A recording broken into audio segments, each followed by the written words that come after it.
Welcome to Mind Clarity. If you're ready to go beyond surface level thinking and truly understand the hidden power shaping your life, then you're in the right place. This isn't just another talk. It's an invitation to see yourself differently, to think differently, and to unlock a deeper awareness within you. If you want to go even further on this journey, make sure you join the Mind Clarity membership, where we dive deeper into these life-changing truths and help you transform the way you think, live, and create your reality. What if everything you've been told about who you are is only the surface? What if the real power shaping your life isn't something you can see, touch, or measure, but something invisible within you? Right now, in this very moment, your thoughts are quietly creating your reality, yet most people never realize it. So before you listen any further, I invite you to do one thing. Let go of doubt, just for a moment, because what you're about to hear might completely change the way you see yourself and your life.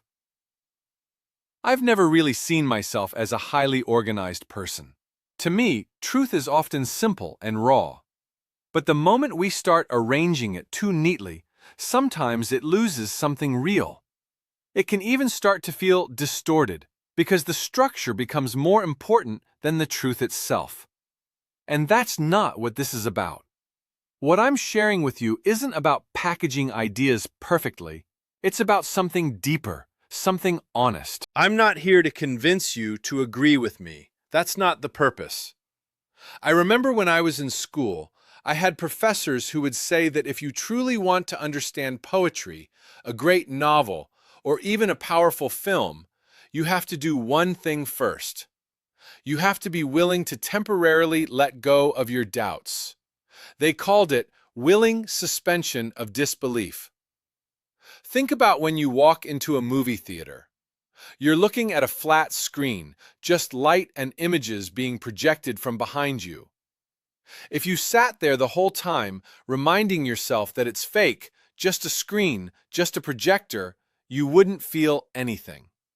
You wouldn't laugh, you wouldn't cry, and you definitely wouldn't enjoy the experience. But instead, you choose to let go. You allow yourself to believe, even if just for a while. You say to yourself, "All right, I'll go with it." Even if the story is something wild or unrealistic, you lean into it. You accept the impossible, just enough to feel something real. And because of that, the experience becomes meaningful. Now imagine if you refused to do that.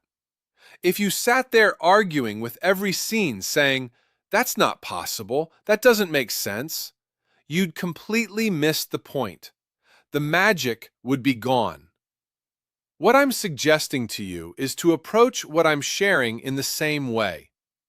Some of these ideas might go against what you've always believed. They might challenge things you've held on to for a long time. And that's okay. I'm not here to debate your beliefs or replace them. I'm not asking you to join anything or follow me. I'm simply offering you something from my heart.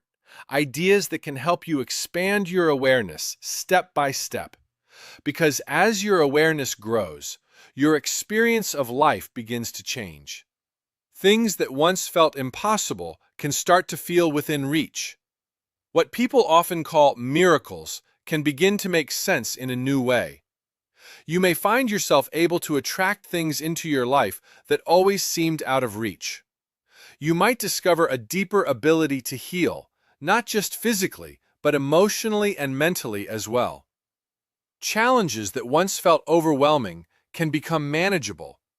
And maybe most importantly, you gain the ability to create the kind of relationships you truly want.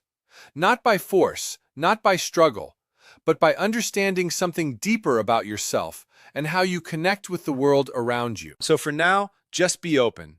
You don't have to believe everything right away. Just allow yourself to explore these ideas without resistance. Let them sit with you, because sometimes the moment you stop fighting what seems impossible is the moment something new becomes possible. This same understanding can touch every part of your life. It can help you step into opportunities you once thought were out of reach, like getting the job you've been struggling to land, increasing your financial situation, or even finally selling something that has been stuck for a long time. Whatever the situation is, there's something deeper at work behind it all.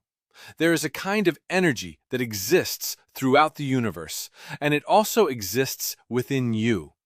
It's not separate from you, even though it may feel that way because you can't see it or touch it.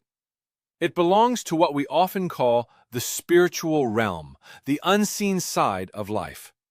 And I invite you, just for a moment, to let go of your doubts about that. Instead of seeing yourself as a human being occasionally having spiritual moments, try flipping that idea.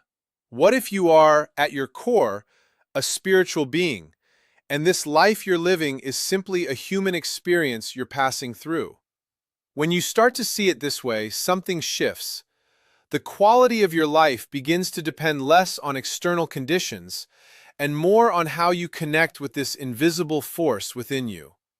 And once you realize that this connection can never truly be broken, everything changes. You are not separate from it, and it is not separate from you.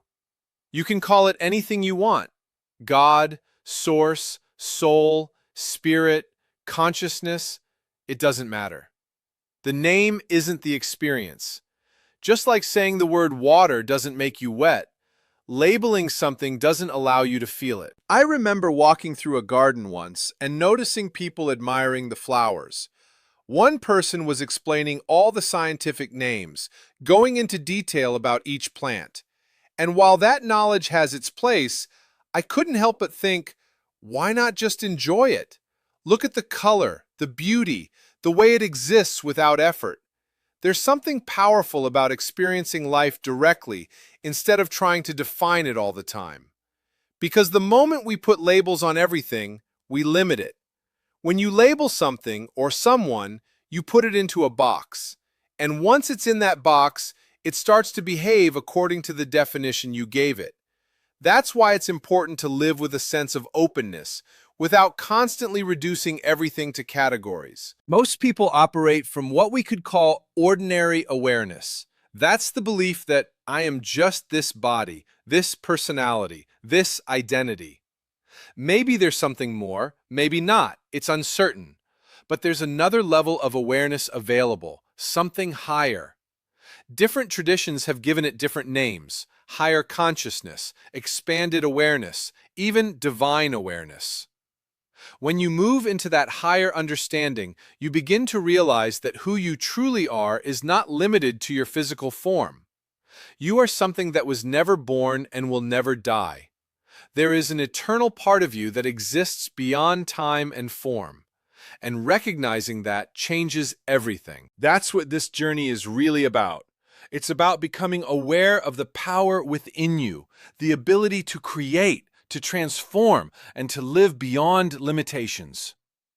Many ancient teachings suggest that even the most ordinary person has the capacity to do incredible things, even greater than what they've seen before. That's not just symbolic language. It's pointing towards something real that you can begin to live out every day. There are levels of awareness you can access that allow you to shape your life in ways that might sound unusual at first. You begin to notice how events line up, how coincidences seem to work in your favor. You start to understand that where you place your attention matters deeply. If you focus clearly on what you want, and you hold that vision steadily in your mind, something begins to respond. There is a force within you, and also beyond you, that aligns with that focus. It's like you're working with an unseen intelligence that helps bring that vision into form. There are many paths people take to get what they want in life, but they all come back to one simple starting point: your thoughts. The way you think shapes the way you live. In many ways, your life becomes a reflection of what you consistently hold in your mind. If you really take that in, it changes how careful you become with your thoughts. You stop giving energy to things you don't want. You stop dwelling on fears or outcomes that don't serve you. Instead, you begin to direct your attention toward what you truly want to experience. Every action begins as a thought. Every result has its origin in the mind. This idea shows up across all cultures and belief systems, no matter where you look. There is a shared understanding that within each person is a space that is not physical, not measurable, and not limited by boundaries. And within that space lies intelligence, power, and potential. You can't see it with your eyes, but that doesn't mean it isn't real. Think about this for a moment. If someone were to measure your body right before you pass away, and then again immediately after, the weight would remain the same. Yet something essential is gone. Something invisible yet undeniable has left. That something is what we're talking about. And learning to connect with it while you're here, that is where real transformation begins. Think about this for a moment. Right before a person dies, their body has a certain weight. And immediately after life leaves, the body still weighs exactly the same. Nothing measurable has changed. So whatever that life was, it clearly had no weight. It had no physical form you could measure or define. That means who you truly are is not something material. It exists beyond what we can see or touch. That life within you doesn't belong to the physical world. It's something deeper.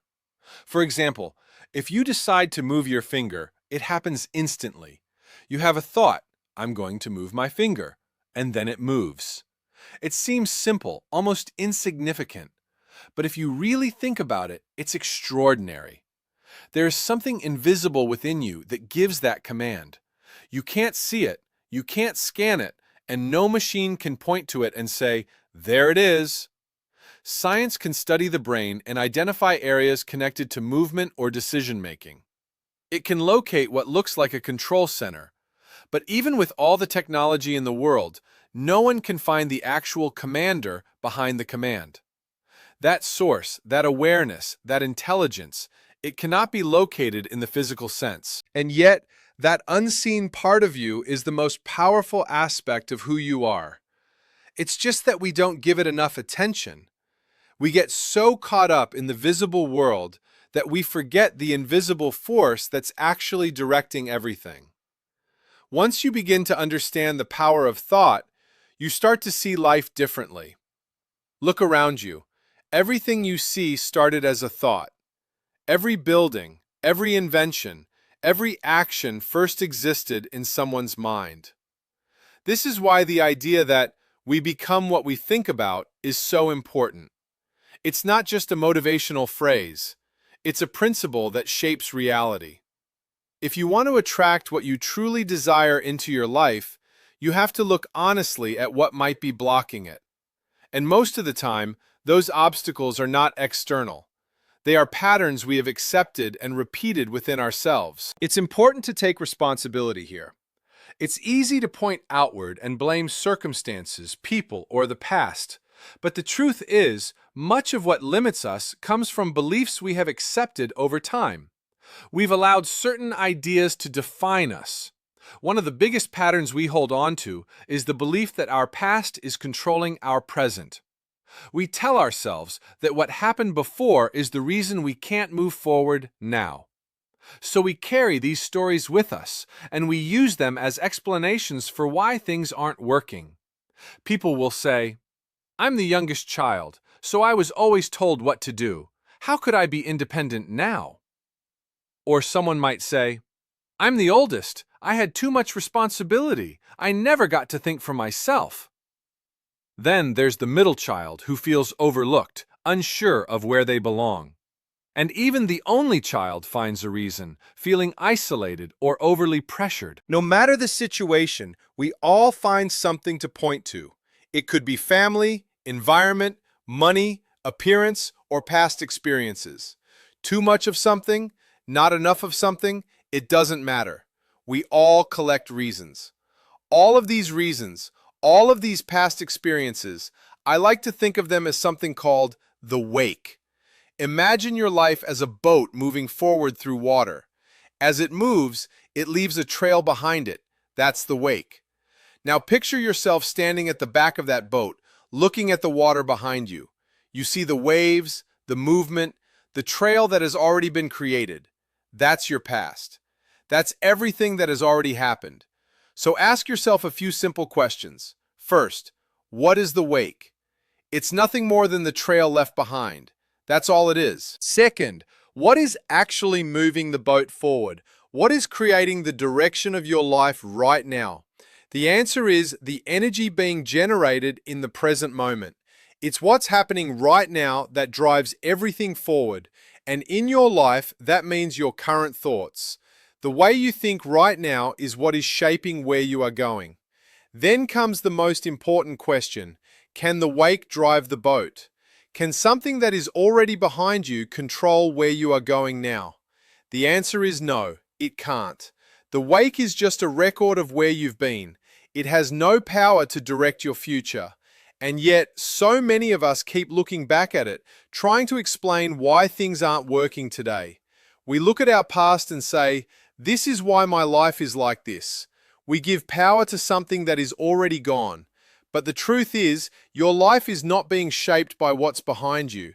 It's being shaped by what you are thinking and choosing in this moment. Yes, everyone has a wake.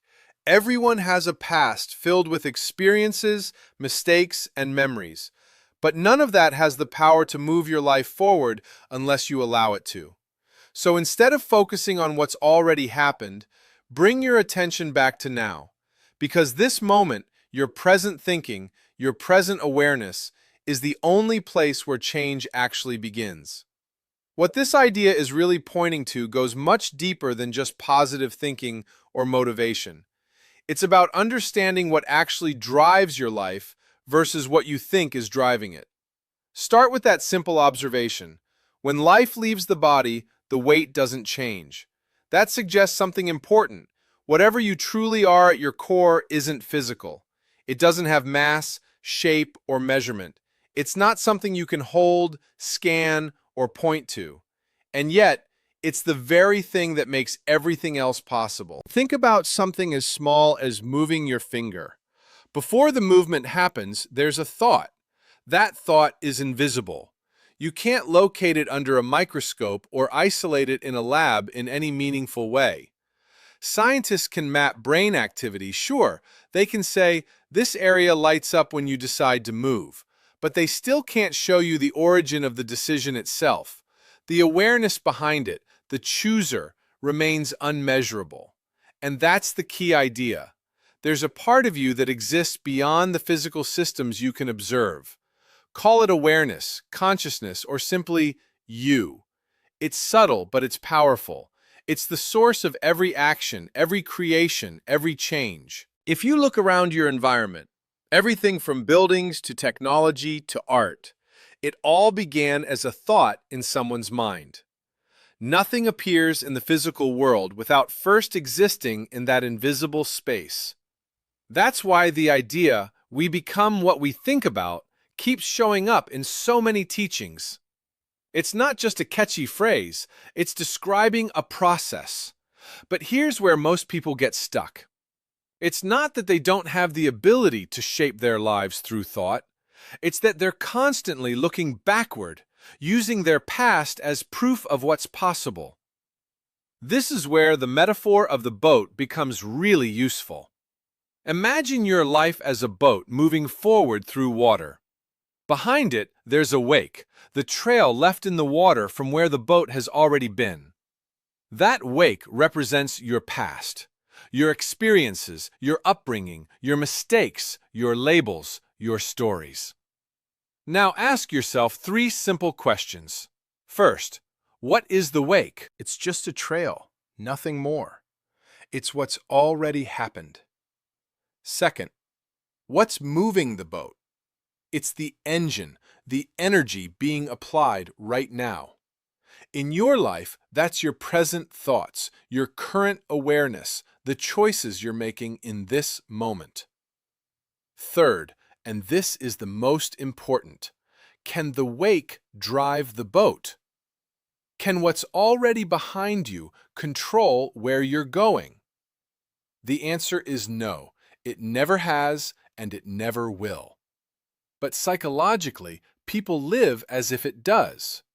They point to their past and say, "This is why I can't move forward." They use labels like birth order, childhood experiences, family dynamics, or personal setbacks as explanations for why things aren't working now. I'm the youngest, so I was never independent. I'm the oldest, so I had too much responsibility. I was overlooked, so I don't know where I belong. I had too much or too little of something. Everyone has a version of this. Different story, same pattern. The problem isn't that these things happened. The problem is giving them authority over the present moment. Because the moment you believe your past is controlling your future, you're essentially saying the wake is steering the boat, and it simply isn't. Your life is always being driven by what's happening now, your current perspective, your current focus, your current thoughts. That's the only place where change can occur. So when people talk about manifestation or attracting what you want, it's not about ignoring reality or pretending your past didn't exist. It's about shifting your attention away from the wake and back to the engine. It's asking, what am I thinking right now?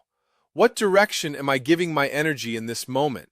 Because that's the only thing that's actually shaping where you're going. The deeper message here is about responsibility, but not in a heavy or blaming way, more in an empowering sense. If your life is being driven by your present awareness, then you're not stuck. You're not locked into a fixed path based on what's already happened. You always have access to a new direction because you always have access to a new thought. And the more aware you become of that, the less power your past has over you. It doesn't disappear, it just becomes what it actually is, a trail behind you, not a force controlling you. When that shift happens, even slightly, things start to change. You stop explaining your life through old stories and you start shaping it. In the end, what this all comes down to is a simple but life-altering realization. You are not limited by what you see, what you've been told, or even what you've experienced in the past. The real essence of who you are is not physical, not measurable, and not confined to the conditions around you. It is that invisible awareness, that intelligence within you that thinks, chooses, and creates. Your life is not being controlled by your past, just like a boat is never driven by the wake it leaves behind. The past is only a trail, a memory, something that has already happened. But your present thoughts, your present awareness, that is the true force moving your life forward.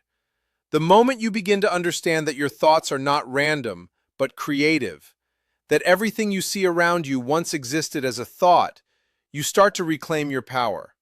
And with that awareness, you also accept responsibility, not in a heavy or blaming way, but in an empowering way, realizing that the patterns, beliefs, and limitations you've been living with are not permanent truths, but conditioned ideas that can be changed. You are connected to something far greater than the physical world, something that cannot be labeled, defined, or contained, yet is always available to you. Whether you call it spirit, consciousness, or divine intelligence doesn't matter. The name is irrelevant compared to the experience. What matters is your willingness to move beyond doubt, to stop over-identifying with labels, and to begin living from that deeper part of yourself. Because when you do, life begins to shift. You no longer see yourself as a victim of circumstances, but as a participant in creation. You begin to attract, to heal, to grow, and to experience life in a way that once felt impossible. And perhaps the most powerful truth of all is this: nothing outside of you needs to change first. The moment you change how you think, how you see, and how you connect to that invisible power within you, that is the moment your entire reality begins to transform.